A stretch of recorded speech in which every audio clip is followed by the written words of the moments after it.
Love you, pare. Bibo!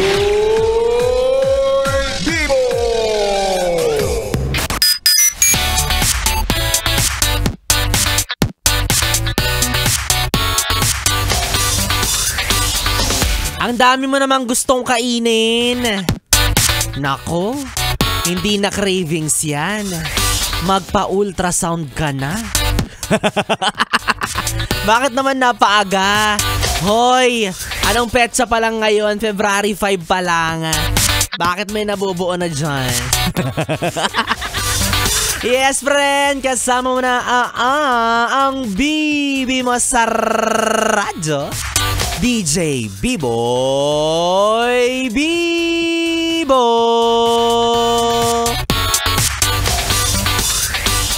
O ano na? Ano na naman yung ginangata-ngata mo? Alam mo yung bibig mo lamog na sa kakatrabaho. Hindi ka ba napapagod sumubo, ngumuya, lumunok? Well, masarap naman talaga yun, pero... Charot. Hindi, naiinggit lang talaga ako kasi ikaw may pangkain pa. Samantalang ako wala na, oo. Yun talaga ang totoo. Well, at least, diba? Hindi, walang at least eh. Talagang walang makain. Talagang wala ng pera eh. Diba? Lalo na ngayon, malapit-lapit na yung petsa de peligro, kaya tubig-tubig muna tayo, mga yes friend. O, paalala lang ha. Alam ko naman na masarap kumain. Pero syempre dapat, hinay-hinay pa rin. O, ingatan mo pa rin yung pangangatawan mo, especially yung sarili mo. Oo, ikaw na lang mag-ingat sa sarili mo kasi nga hindi sila marunong. Walang marunong mag-alaga sa'yo. Oo, kaya kanya-kanya muna tayo. Kaya ikaw, yes friend, bawas-bawasan mo rin ang kakakain ng hindi masustansya. Naku! Wag puro junk food at chichirya. Wow, coming from me. Kala mo na talaga pagka healthy. Oo, lalo ka nakilala kita. Oo, aminin mo, lahat ng tinututok sa bibig mo, sinusubo mo. Talaga nga naman. O, kaya paalala nga ng mga nanay natin sa atin, diba?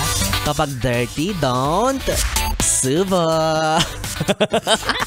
Isusubo pa rin. Oo, kaya dapat, mga yes friend, matuto tayong ilimit-limit. Yung mga ini-intake natin, yung mga pinapasok natin sa katawan natin, dapat pinipili din natin. Dapat sinasala yan.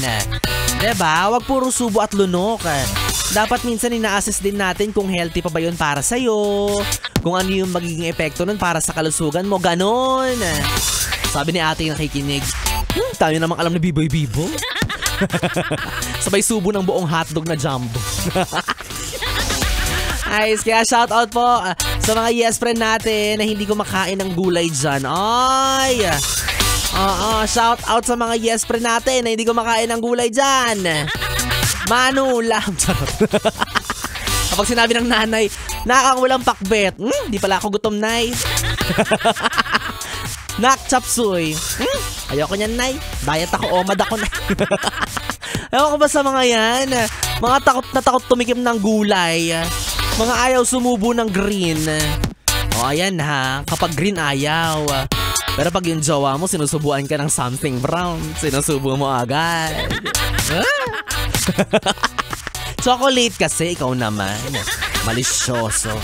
Okay lang naman, di ba, paminsan-minsan mga yes friend yung mga ganyang klase ng pagkain. Pero dapat lamang yung healthy, like bread, ganyan, di ba? Pero may palaman na cake. O hindi naman kaya apple.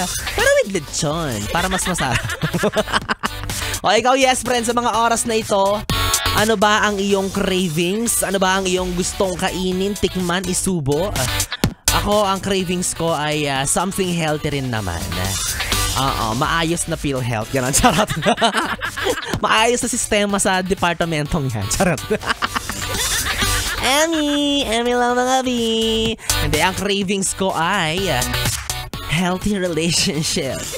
Meron ba dyan? Saan ba nabibili yan? Parang wala sa healthy options niyan. Patikim naman. Pasubok naman ng malusog na relasyon.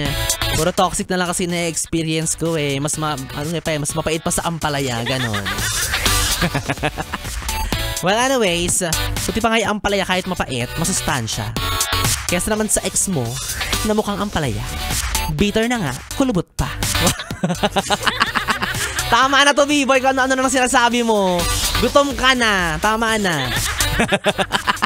Well, anyways mga yes friend, kapiling nyo lang ako, DJ B-Boy Bibo, ang DJ na single, ready to mingle, basta walang label. Pwede nyo akong makatabi hanggang mamayang alas 12 para sa ating BB Time. Dito pa rin sa 101.1 Yes FM Solid.